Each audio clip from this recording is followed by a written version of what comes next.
The impossible pitch producer Dino De Laurentiis sat across from Arnold Schwarzenegger, studying the 30-year-old bodybuilder who just finished filming Pumping Iron. De Laurentiis was considering Arnold for the lead role in Conan the Barbarian, a massive budget fantasy epic based on Robert E. Howard's Pulp Fiction character.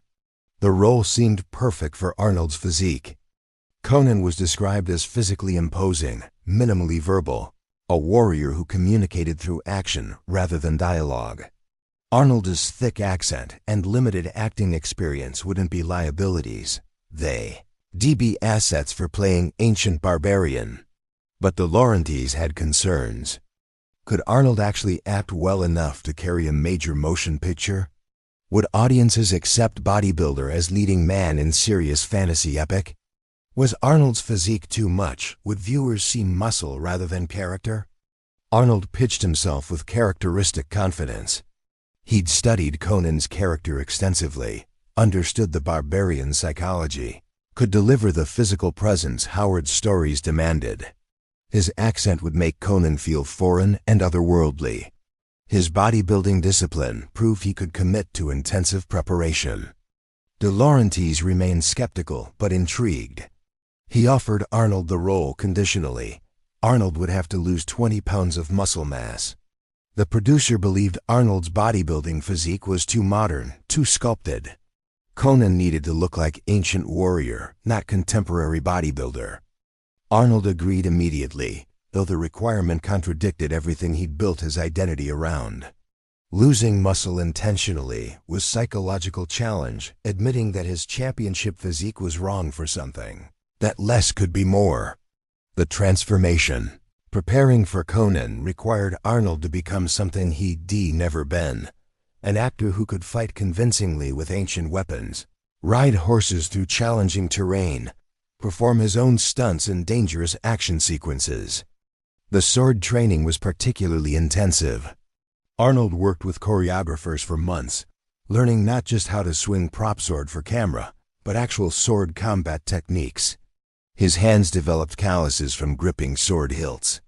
His shoulders adapted to new movement patterns. He studied ancient combat styles, watched historical films obsessively, analyzed how real warriors would move. The horseback riding was even more challenging.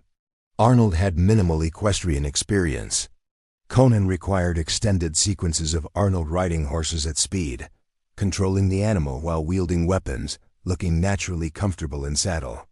He spent weeks training with horses, building relationship with the animals, overcoming his initial discomfort. Arnold also had to lose that 20 pounds De Laurentiis had demanded, but lose it strategically, maintaining strength while reducing pure mass.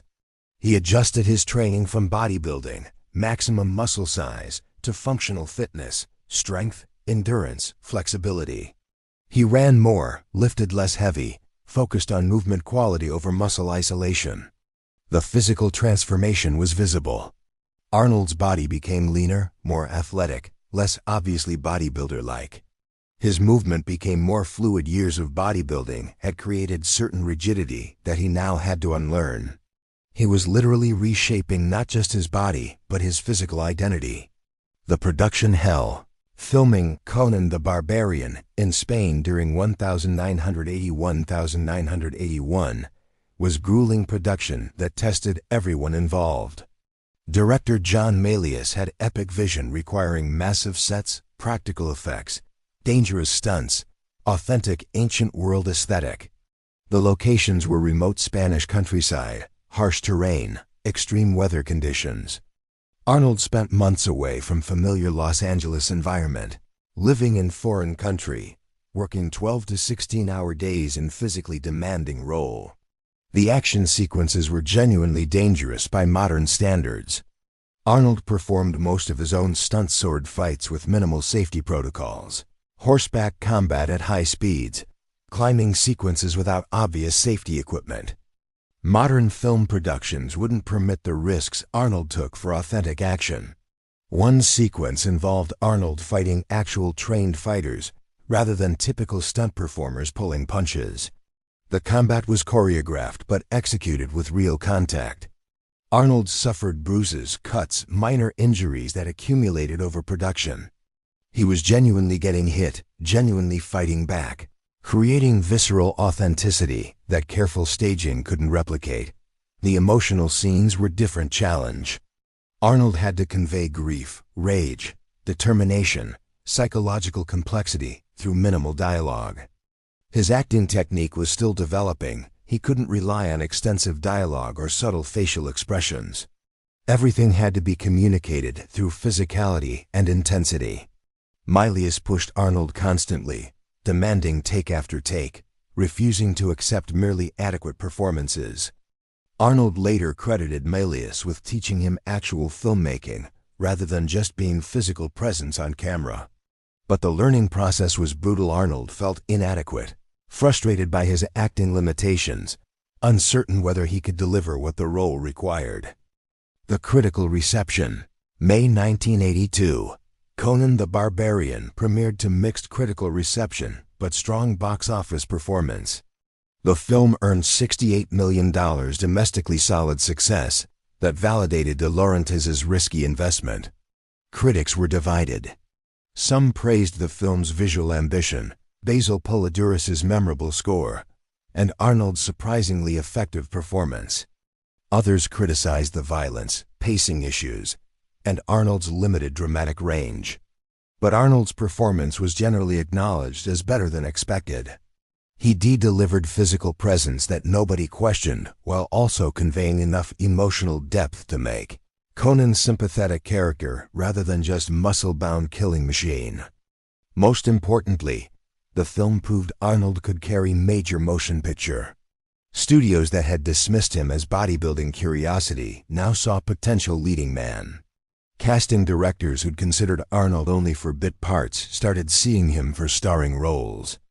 Conan positioned Arnold in specific niche, action films with minimal dialogue, physical roles emphasizing his unique qualities, rather than asking him to compete with traditional actors. This would become template for his 1980s career-finding projects that weaponized his apparent limitations. The sequel disaster. Conan the Destroyer was rushed sequel capitalizing on first film success. But everything that worked in original was compromised in sequel. The tone shifted from adult dark fantasy to family-friendly adventure. The violence was toned down for PG rating. The philosophical depth was replaced with generic quest narrative. Director Richard Fleischer lacked Milius's vision and passion for material. Arnold was visibly less invested. He moved on mentally to other projects. The Terminator had already filmed and was about to make him genuine superstar. Conan the Destroyer felt like contractual obligation rather than artistic choice. The film underperformed critically and commercially. It wasn't disaster, but it failed to build on original success. Plans for Conan the Conqueror were shelved. The franchise died before reaching its potential. Arnold would later express regret about the sequel, acknowledging he'd approached it as paycheck rather than opportunity to develop Conan's character further. The rushed production and compromised vision had wasted what could have been valuable franchise. The Red Sonja detour. Arnold appeared in Red Sonja, spin-off featuring Conan-like character in same fictional universe.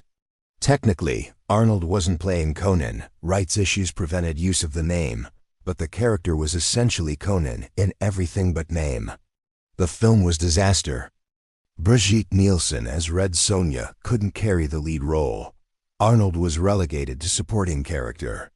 The production values were television quality despite theatrical ambitions. The script was juvenile. Arnold has repeatedly called Red Sonja his worst film experience. He's joked that he punishes his children by forcing them to watch it when they misbehave. The film represented everything wrong with cynical franchise exploitation chasing, success without understanding what made original work. Red Sonja essentially ended Arnold's association with sword and sorcery genre. He moved on to contemporary action films where his limitations were less apparent and his strengths more obvious. The lasting impact, despite the failed sequels, the original Conan the Barbarian remained. Arnold's breakthrough, the film that proved he could be legitimate movie star, rather than just bodybuilding celebrity doing cameos. The role established several patterns that would define Arnold's career. Physical preparation. The intensive sword and horse training set standard for how Arnold would prepare for action roles. He'd become expert in whatever physical skills the role required: weapons, vehicles, martial arts. Accent as asset. Conan proved Arnold's accent could be strength rather than weakness. For playing ancient barbarian or futuristic cyborg, sounding foreign was advantage. Minimal dialogue. Conan spoke sparingly, letting action and physicality communicate character. This became Arnold template-find roles where less dialogue meant more impact. Own stunts. Arnold's willingness to perform dangerous stunts himself created authenticity that doubled stunt work couldn't match. This would become trademark of his action career. Strategic role selection. Arnold learned to choose projects that emphasize his strengths while minimizing weaknesses. Conan wasn't despite his limitations, it was because his limitations fit the character. The remake attempts for decades, Arnold and various producers discussed King Conan. Project sequel set years later, with Arnold playing aged Conan ruling as king. The premise perfectly suited Arnold's actual aging. He couldn't play young barbarian anymore, but could play weathered king haunted by warrior past. Scripts were written, directors attached, then projects collapsed due to rights issues, financing problems, creative differences. The film remained perpetually in development hell, tantalizingly close to production, but never quite happening. Arnold continued expressing interest well into his 70s, seeing King Conan as opportunity to complete character arc begun in 1982. The role that made him movie star could bookend his career, young warrior becoming old king, mirroring Arnold's own journey from action star to elder statesman. As of 2024, the project remains unrealized. Arnold's age makes physical demands increasingly challenging. The window for King Conan may have closed, leaving the character's story incomplete. The cultural legacy, Conan the Barbarian, influenced fantasy filmmaking significantly. Its success proved adult fantasy could work commercially, paving way for projects like Lord of the Rings decades later. Its practical effects and location shooting set standard for authentic world building. The film's aesthetic Frazetta-inspired visuals, Polidorus's orchestral score, Milius's operatic direction became template for 1980s fantasy films. Even failures like Red Sonja and Masters of the Universe borrowed Conan's visual language. Arnold's portrayal established specific version of Conan that differed from Robert E. Howard's original stories but became definitive for millions of fans. The literary Conan was cunning, verbal, strategically intelligent. Arnold's Conan was more purely physical, less verbally articulate, emotionally direct. This created interesting tension. Fantasy literature fans sometimes criticized film for misunderstanding Howard's character. But broader audiences embraced Arnold's interpretation, making it a cultural touchstone that exceeded the original story's reach. The personal significance. For Arnold personally, Conan represented transition from bodybuilding to acting, from niche celebrity to mainstream star. It was first time major studio bet millions on Arnold, carrying expensive production. First time critics took him seriously as performer rather than curiosity. The role also taught Arnold about his own limitations and how to work with them rather than against them. He'd entered filmmaking believing acting was skill he could master through discipline like bodybuilding. Conan taught him that some limitations were permanent, his accent, his physical presence, his specific qualities, but could be advantages in right contexts. Most significantly, Conan gave Arnold confidence that he belonged in Hollywood. He'd proven doubters wrong, delivered successful film, transitioned from bodybuilding to acting legitimately. The role validated his Hollywood ambitions and provided foundation for everything that followed. The what if, the great what if of Arnold's career. What if Conan the Destroyer and Red Sonja had been good? What if the franchise had continued successfully into 1990s? Would Arnold have become primarily fantasy star rather than contemporary action star? Likely not. Arnold's skills were better suited to modern action films, where his accent was less problematic and his physicality more relevant. But successful Conan franchise might have provided anchor, preventing some of his career missteps. The failed franchise also meant Arnold never got to complete Conan's story properly. The character ended in mediocre sequel, rather than earning satisfying conclusion. This bothered Arnold enough that he pursued King Conan for decades, despite numerous obstacles. The final assessment, Conan the Barbarian, was the role that changed everything for Arnold Schwarzenegger. It proved he could be movie star. It established the template for his action career. It gave him confidence to pursue bigger opportunities. The film itself was flawed, too long, unevenly paced, sometimes pretentious. But it had ambition and vision that elevated it beyond typical action fare.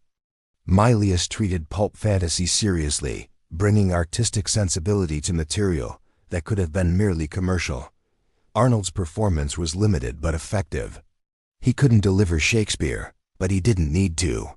Conan required physical presence, intensity, ability to convey emotion through action. Arnold provided all that. Without Conan, Arnold might still have become action star eventually. But Conan accelerated the process, positioned him correctly, gave him credibility he couldn't have achieved through smaller roles. The failed sequels and remake attempts remain regrets. But the original Conan the Barbarian stands as important film in Arnold's career and fantasy cinema history. It was the role that made Arnold Schwarzenegger a movie star. Everything else followed from that foundation.